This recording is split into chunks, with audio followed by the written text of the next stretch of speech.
recognition of the state's 50th anniversary. Tonight is a time to note, honor, and support the Commission, its members, and its supporters for all that they do. Can you imagine if we lived in a world where education standards were not only upheld, but barred from participation by females as a whole? Can you envision life as a frightened parent of a daughter who yearns for school, even if it will cost her her life? Sadly, there are nations that practice these sorts of educational injustices and are often willing to murder those children and families who don't comply. My name is Darneishia Hammond, and a few months ago, I had the pleasure of studying a remarkable young woman for a paper that I was writing.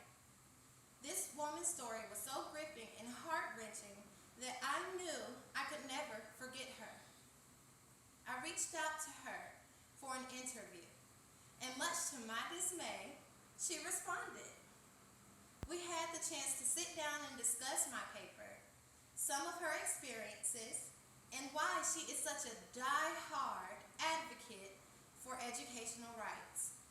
By the end of our conversation, I knew that she would be the perfect person to speak at ECS's anniversary event.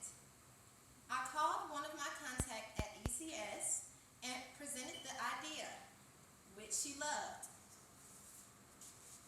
Tonight, I have the pleasure of introducing you all to Ms. Malala Yousafzai.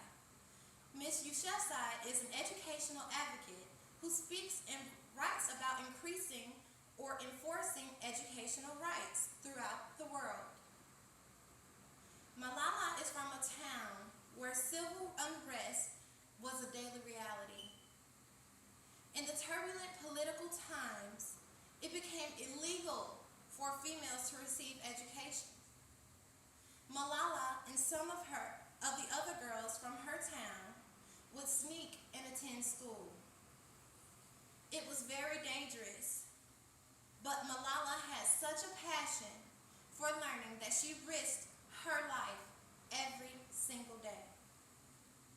She began a blog via a representative where she explained the struggle for education in her hometown. Malala and her father were invited to speak to the press or radio stations on several occasions. As Ms. Yousafzai gained more attention to the issue of her home, members of the Taliban were sent to kill her. They stopped and raided the van that was taking her and her father, and some of her schoolmates back home. 2 other girls were shot before Malala was shot in the face and left for dead. Much to the doctor's dismay, Malala eventually made a full recovery, going on to advocate for educational rights from then on. It is through Malala's miraculous story that she has been given such an amazing platform to reach out to others about the importance of educational advocacy. Malala Yousafzai said in her Nobel Prize acceptance speech, "My great hope is that this is the last time we must fight for education for our children." The ESC shares similar hopes as Malala Yousafzai, which is why she has been invited to speak to us tonight. Please join me in welcoming the keynote speaker of the 50th annual ESC anniversary event, Ms. Malala Yousafzai.